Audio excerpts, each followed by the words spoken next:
నమస్తే, నేను Kavitha. Welcome to iDream. ఈ మధ్య కాలంలో ఉన్నట్టుండి సడన్గా కుప్పకూలుతున్నటువంటి వారి సంఖ్య పెరుగుతోంది. వారందరికీ కూడా సడన్ హార్ట్ అటాక్సే కారణమని డాక్టర్లు తేల్చి చెప్తున్నారు. అటు సెలబ్రిటీలే కాదు, ఇటు పొలిటీషియన్స్, ఎగ్జామ్ హాల్లో ఉన్నటువంటి స్టూడెంట్స్, అటు చిన్న పిల్లల దగ్గర నుంచి ఎందుకని హార్ట్ అటాక్స్ అనేవి వస్తున్నాయి, దీనికి ఉన్నటువంటి పరిష్కారం ఏంటి, హార్ట్ అటాక్స్ రాకుండా మనం ఏమైనా చేయొచ్చా? మనతో పాటుగా ఉన్నారు ప్రముఖ వైద్యులు, Indian medical council of India మాజీ సభ్యులు డాక్టర్ సిఎల్ వెంకట్రావు గారు. సార్ నమస్తే.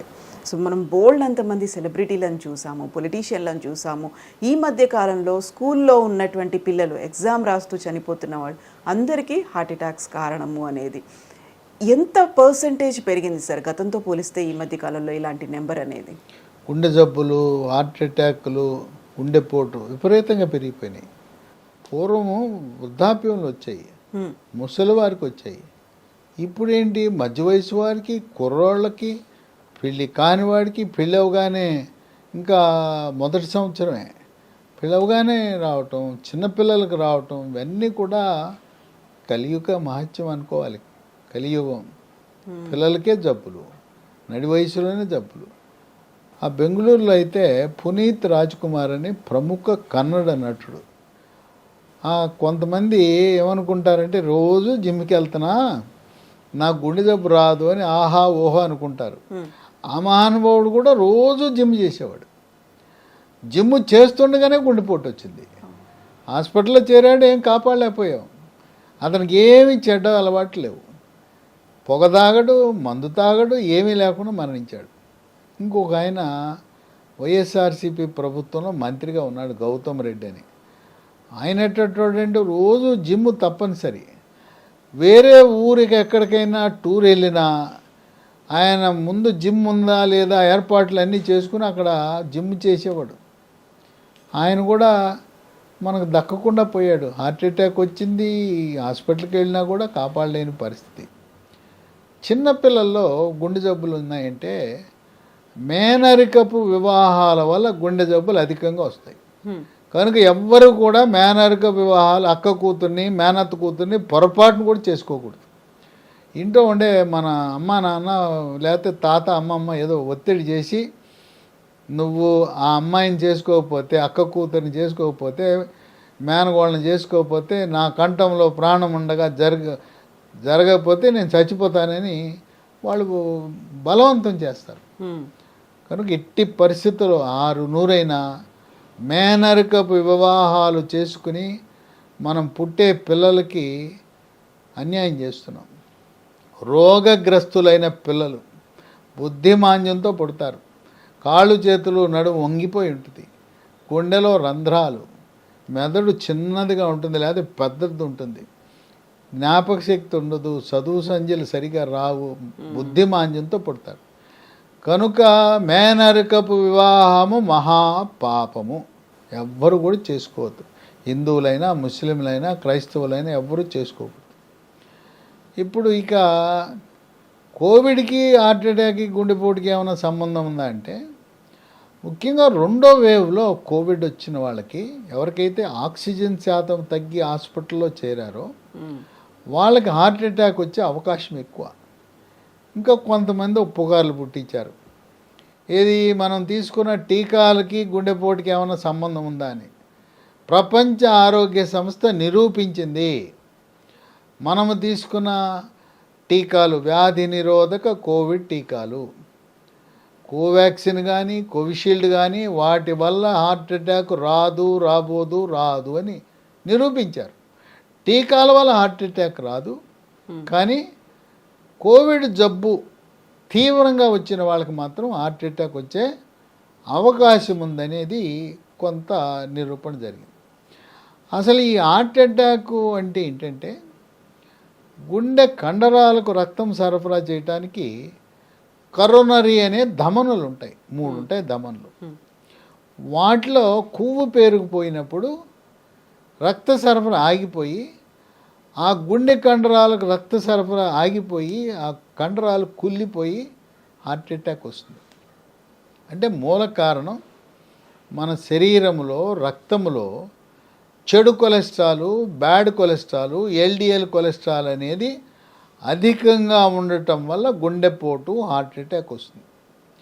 ఏ విధంగా గుండె కండరాలకు రక్తం సరఫరా చేసే కర్నూలు దమలు పొడుకుపోయినాయో, మెదడుకు రక్తం సరఫరా చేసే మెడ ముందు భాగంలో ఉండే కుడి పక్కన ఒకటి, ఎడం పక్కన ఒకటి ఉండే కెరోటిడ్ ధమనులలో కూడా కొవ్వు పేరుకుపోవటం వల్ల పక్షవాతం వచ్చే అవకాశం ఉంది. అట్లాగే షుగర్ ఉన్న వాళ్ళకి కాళ్లకు రక్తం సరఫరా చేసే రక్తనాళాల్లో ఈ చెడు కొలెస్ట్రాల్, ఎల్డిఎల్ కొలెస్ట్రాల్ పేరుకుపోవటం వల్ల ఈ కాళ్ళ వేళ్ళు కుళ్ళిపోవటం, తదనంతరం కాలు తీసేయవలసిన పరిస్థితి కూడా ఉత్పన్నమవుతుంది.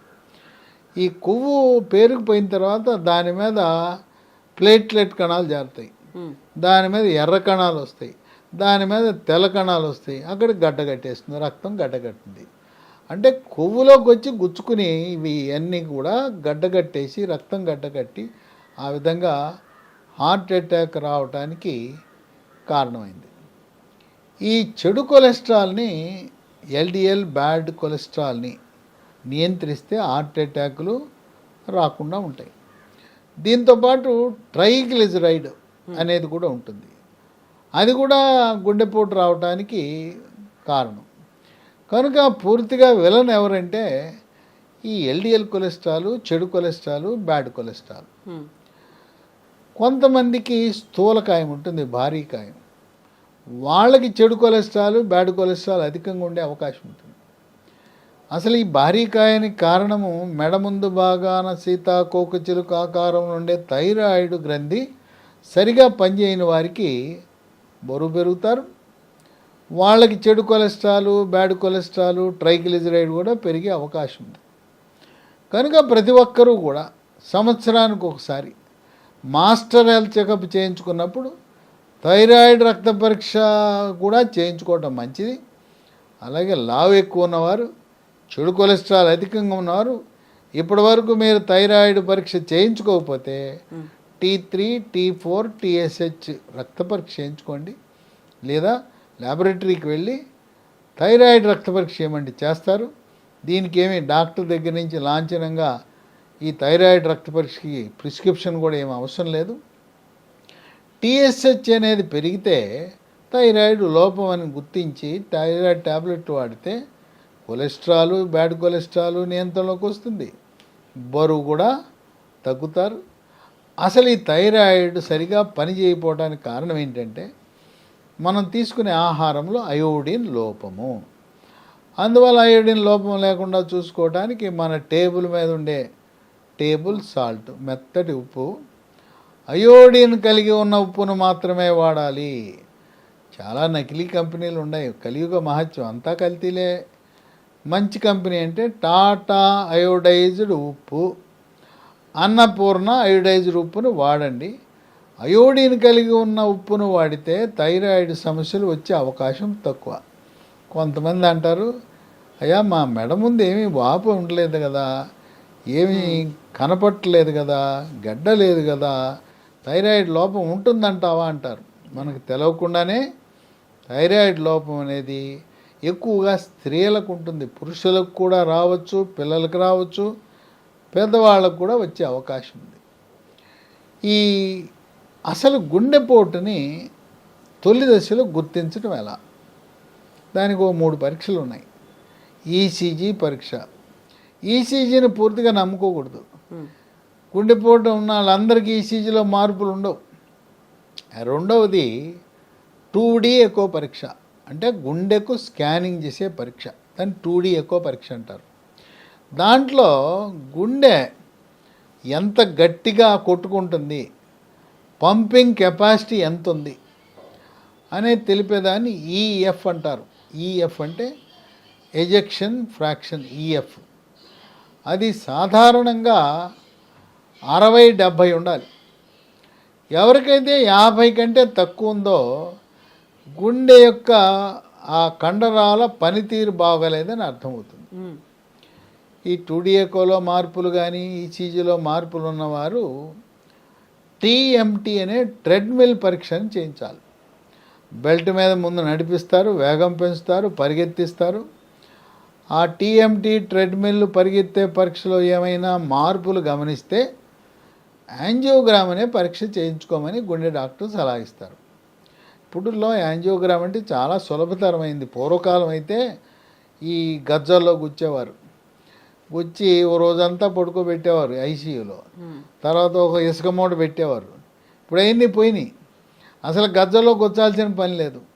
ఎడమ చేతికి రేడియల్ ధమని అంటుంది, దాని ద్వారా చేసేస్తున్నారు. యాంజియోగ్రామ్ చాలా సులభతరం, 100కి 100 రూపాయలు, ఎటువంటి రిస్క్ లేదు, గ్యారంటీ. ఇంకోటి ఏంటంటే ఆ యాంజియోగ్రామ్ చేసినప్పుడు ఏదైనా కరోనరీ ధమనులలో అడ్డంకి కనపడితే దాన్ని తొలగించి స్టెంట్లు వేసేస్తున్నారు. మళ్ళీ వేరే ఇంకోసారి వెళ్ళాల్సిన అవసరం లేదు. ఈ యాంజియోగ్రామ్ పరీక్ష, స్టెంట్ పరీక్షలన్నీ కూడా ఆంధ్రప్రదేశ్, తెలంగాణ రాష్ట్రంలో ఆరోగ్యశ్రీలో ఎన్టీఆర్ వైద్య సేవలో ఉచితంగా చేస్తున్నారు. ఇది నార్మల్ అని వచ్చింది, 3 గంటల్లో ఇంటికి పంపించేస్తారు. అందువల్ల యాంజియోగ్రామ్ అంటే ఎవరు కూడా భయపడవలసిన అవసరం ఏమాత్రం లేదు. డాక్టర్ చెప్పిందే తరువాయి చేయించుకోండి. స్టెంట్ అంటే సన్నటి పైపు తొడుగుతారు, అది చేయించేసుకోవచ్చు. గతంలో హార్ట్ అటాక్ అంటే ఈ నిలువున చీల్చి ఆపరేషన్లు చేసేవారు. ఒక రక్తనాళం మూసుకుపోతే స్టెంటు, 1 కంటే ఎక్కువైతే ఆపరేషన్ అనేది అనేవారు గతంలో. ఇప్పుడు అట్లా అవసరం లేదు. 3 మూసుకుపోయినా, 4 మూసుకుపోయినా, 5 మూసుకుపోయినా కూడా 2-3 దశల్లో 5-6 స్టెంట్లు కూడా వేసే పరిస్థితి ఉంది. అసలు మనం ఎట్లా, లక్షణాలు ఏముంటాయి ఈ హార్ట్ అటాక్కి? రాత్రి పడుకున్న తర్వాత అర్ధరాత్రి సమయంలో ఛాతీలో మంట, ఆయాసం వస్తుంది, చెమటలు పడతాయి. కొంతమంది ఇంట్లో వాళ్ళని లేపటానికి మొహమాట పడతారు, అతి కష్టం మీద లేపుతారు. ఆ ఇంట్లో వాళ్ళు ఉండి ఏదో ఇట్ట రుద్దుతుంటారు, ఛాతీ మీద పొట్ట మీద రుద్దుతుంటారు. రుద్ది వేడి చేసిందని చెప్పి ఏదో జలుసిలో, శుక్రాలో, లేదా పాలో, లేదా ఇంకొంతమంది పడికి వెళ్ళమని చెప్పి అది తీసుకొచ్చి అవి కలిపి ఇవ్వటం, ఇలా చేస్తుంటారు. ఎవరికైనా ఛాతీలో నొప్పి, చెమటలు పట్టి ఆయాసం వచ్చింది అంటే అది హార్ట్ అటాకే. గ్యాస్ ట్రబులను అనుకరిస్తుంది, గ్యాస్ ట్రబుల్ మాదిరి ఉంటుంది కానీ అది గ్యాస్ ట్రబుల్ కాదు. అర్ధరాత్రి అయినా కూడా ఇంటిలో కుటుంబ సభ్యులు నిద్రలేపి, మనకు రవాణా అంటే 108 అంబులెన్సులు ఉన్నాయి ఆంధ్రప్రదేశ్, తెలంగాణలో కూడా 108 అంబులెన్స్ని పిలిచి వెంటనే అన్ని సదుపాయాలు కలిగిన హాస్పిటల్కి వెళ్ళండి, చిన్న హాస్పిటల్కి వెళ్ళొద్దు. ఇది ఛాతీలో బరువుగా ఉంటుంది కొంతమందికి. షుగర్ ఉన్న వాడికి నొప్పి ఉండదు, ఏదో గుండు రాయి పెట్టినట్టు ఉంటుంది. కనుక 108 అంబులెన్స్ని పిలిచి ఏదో చిన్న హాస్పిటల్కి కాదు, ఏరియా హాస్పిటల్కి వెళ్ళొద్దు, మీరు ఏకంగా జనరల్ హాస్పిటల్కి వెళ్ళండి. కార్డియాలజీ విభాగం ఉన్న ఆరోగ్యశ్రీ హాస్పిటల్కి కానీ, ప్రభుత్వ మెడికల్ కాలేజీకి అనుబంధంగా ఉండే జనరల్ హాస్పిటల్కి వెళ్ళిపోతే అక్కడ కార్డియాలజీ విభాగం ఉంటుంది, చక్కటి చికిత్స చేస్తారు. కనుక సొంత వైద్యాలు చేయొద్దు. కొంతమంది ఇంట్లో ఆ సార్బిట్రేట్ ట్యాబ్లెట్ ఉంటుంది, హాస్పిటల్కి చేరే వరకు నాలుక కింద సార్బిట్రేట్ 10 మిల్లీగ్రామ్, SORBITRATE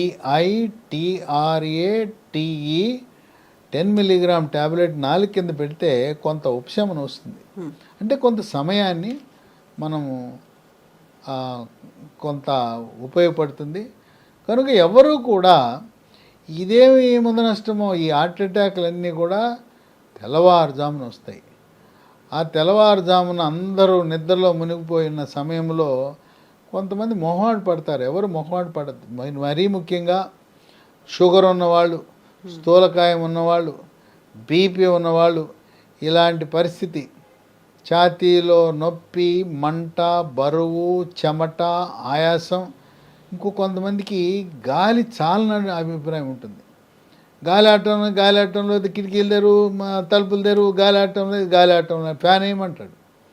ఇవన్నీ కూడా గుండెపోటుకి లక్షణాలు. తర్వాత ఈ కొలెస్ట్రాల్ నియంత్రించడానికి అలోపతి వైద్యంలో కెమికల్స్ ఉన్నాయి. కెమికల్స్తో చేసిన మందులు అటర్వాస్టాటిన్ అని ఉంది, రోజువాస్టాటిన్ అని ఉంది. అవి వాడుతున్నారు. పాశ్చాత్య దేశాల వాళ్ళ యొక్క ఒత్తిడితో భారతదేశం మీద ఈ ఇంగ్లీష్ వైద్యాన్ని, ఆ మందుల్ని మన మీద కొనేలా చేస్తున్నారు. అవి తగ్గిస్తాయో కొలెస్ట్రాల్ని లేదో తెలియదు, కానీ వాటి వల్ల సైడ్ ఎఫెక్ట్స్ మాత్రం పిక్కలు పట్టేస్తాయి, కండరాలు పట్టేస్తాయి. చాలా ఖరీదైన మందులు. ఈ అటర్వాస్టాటిన్, రోజువాస్టాటిన్ కార్డియాలజీ డాక్టర్లు అందరూ కూడా వాడుతుంటారు. దాని బదులుగా అసలు వద్దు, ఈ కెమికల్స్ వద్దు, రసాయనాలు వద్దు, ఈ కండరాల నొప్పులు భరించలేమనుకునే వాళ్ళు లీ ఫార్మా అనే కంపెనీ వారు కొత్తగా ఒక ఔషధాన్ని, ఒక మందుని తయారు చేశారు. దీంట్లో ఏ కెమికల్స్ ఉండవు, అన్నీ కూడా ప్రకృతిలో లభించే వస్తువులు, మన వంటింట్లో ఉండే వస్తువులే. వెల్లుల్లిపాయ ఉంటుంది, దీంట్లో పసుపు ఉంటుంది, మెంతులు ఉంటాయి, మిరియాలు ఉంటాయి, సోయా చిక్కుళ్ళు నుంచి అట్లాగే మన తౌడు నూనె, టమోటా, ఇవన్నీ కూడా ఏమి రసాయనాలు లేవు, మనకు ప్రకృతి ప్రసాదించిన వస్తువులు. వాటితో తయారు చేసే మందే లైఫోస్టెరాల్. దీన్ని లీ ఫార్మా కంపెనీ వాళ్ళు తయారు చేశారు. ఉదయం ఒకటి, రాత్రి ఒకటి వేసుకోవడం ద్వారా చెడు కొలెస్ట్రాల్, బ్యాడ్ కొలెస్ట్రాల్, దాన్ని ఎల్డిఎల్ కొలెస్ట్రాల్ నియంత్రించి గుండెపోటు రాకుండా నివారిస్తుంది. గుండెపోటు వచ్చి మందులు వాడుతున్నవారు, స్టెంట్లు వేయించుకున్నవారు, బైపాస్ చేయించుకున్నవారు కూడా వాడచ్చు. దీని ఉపయోగం, ప్రయోజనం గుండెకే కాకుండా ఇది మెదడుకు కూడా ఉపయోగపడుతుంది. పక్షవాతం వచ్చి మందులు వాడుతున్న వాళ్ళు దీన్ని వాడచ్చు. అసలు పక్షవాతము, గుండెపోటు రాకుండా కాపాడే అవకాశం కూడా ఉంది. అందువల్ల లైఫోస్టెరాల్ అనేది ప్రకృతి ప్రసాదించిన వరం. ఇది లీ ఫార్మా కంపెనీ వాళ్ళు మనకు అందిస్తున్నారు.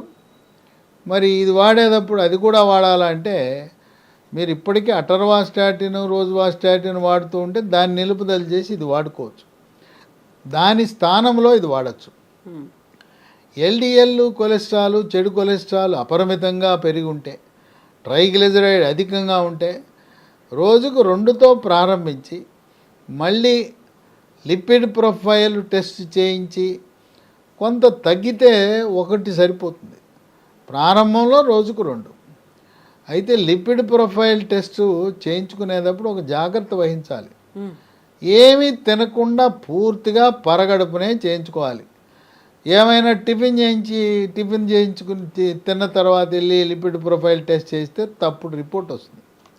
కనుక లైఫోస్టెరాల్ అనేది ఇది మనకొక సంజీవని లాంటిది, ప్రకృతి ప్రసాదించిన వరం. దీన్ని మనం పొందాలంటే ఈ లీ ఫార్మా కంపెనీ వాళ్ళ వెబ్సైట్ ఒకటి ఉంది, leehealthdomain.com. దాంట్లో ఆర్డర్ పెట్టచ్చు. లేదా 3 ఫోన్ నంబర్లు ఉన్నాయి, వాళ్ళకు ఫోన్ చేస్తే కూడా మీకు కొరియర్ ద్వారా పంపిస్తారు. 9100107481 9100107481 8977030218 9502897374 అనేది 3వ నంబరు. కనుక నిశ్చింతగా హార్ట్ అటాక్ రాకుండా కాపాడటానికి, వచ్చిన తర్వాత మందులు కానీ స్టెంట్లు కానీ ఆపరేషన్ అయిన వాళ్ళకి, పక్షవాతం రాకుండా నివారించడానికి, పక్షవాతానికి వచ్చిన తర్వాత కాలు చెయ్యి బలహీనత వచ్చిన తర్వాత మందులు వాడుతున్నవారు, అలాగే కాళ్ళకి రక్త సరఫరా తగ్గి కాళ్ళ వేళ్ళు కుళ్ళిపోవటము, నల్లగా అవటము, లేదా ఒక కాలు మోకాలు కిందో మోకాలు పైన తీసివేసిన వారు, వారికి ఒక చక్కటి దివ్య ఔషధంగా మనం భావించవచ్చు. ఇది మిగతా అలోపతి మందులు, ఇంగ్లీష్ మందులు, గుండెకి, బీపీకి, షుగర్కి, ఆస్తమాకి, రకరకాల జబ్బులకు వాడుతున్న వాళ్ళు కూడా దీన్ని వాడచ్చు. దీనికి దానికి ఎటువంటి రియాక్షన్లు రావు. ఇవన్నీ మనం వంటింటో ఉండే దినుసులతో తయారు చేసిన ఈ ఔషధం కనుక దీనికంటూ సైడ్ ఎఫెక్ట్స్ ఉండవు. కనుక ఆ మందులు వేసుకున్న 5 నిమిషాలకి దీన్ని వాడచ్చు. లైఫ్ స్టెరాల్ వాడటం ద్వారా ఇటువంటి హార్ట్ అటాక్లు చిన్న వయసులోనే మధ్య వయసులోనే మనని దేవుని సన్నిధికి తీసుకెళ్ళే ఈ హార్ట్ అటాక్లు రాకుండా కాపాడటానికి ఎంతగానో ఉపయోగపడుతుంది. Yes doctor, thank you so much doctor. So ఈ లైఫోస్టిరాల్ మెడిసిన్స్ కావాలనుకునే వాళ్ళకి ఈ వీడియో కింద డిస్క్రిప్షన్లో కంప్లీట్ డీటెయిల్స్ ఉన్నాయి. దీంతో పాటుగా www.leehealthdomain.comలో కంప్లీట్ డీటెయిల్స్ ఉన్నాయి. అలాగే స్క్రీన్ మీద స్క్రోల్ అవుతున్నటువంటి నెంబర్స్ కూడా కాల్ చేయొచ్చు, మీ ఆర్డర్ని బుక్ చేసుకోవచ్చు. Thank you so much. And for more videos, Please subscribe to iDream. Please subscribe to iDream. Please subscribe iDream. And please subscribe to iDream. For more videos, subscribe to iDream. please like, share and subscribe to the channel. Congratulations, iDream. Subscribe to iDream. Subscribe to iDream. So subscribe to iDream Media. iDream की iDream team अंदर की huge congratulations. Please subscribe iDream Media. Please subscribe to iDream. Subscribe iDream. Please subscribe to iDream. iDream అంటే నా కళల ఛానల్ను subscribe చేసుకున్నారు, నోరు తిరుగుతలేదు. మీరైతే గంట గుర్తు కొట్టండి. For more such videos, please subscribe to iDream. Subscribe to iDream. Please subscribe to iDream. Please subscribe iDream Media. Please do subscribe to iDream. Please subscribe to iDream Media. For best entertainment and information, please subscribe iDream. And don't forget to subscribe to iDream.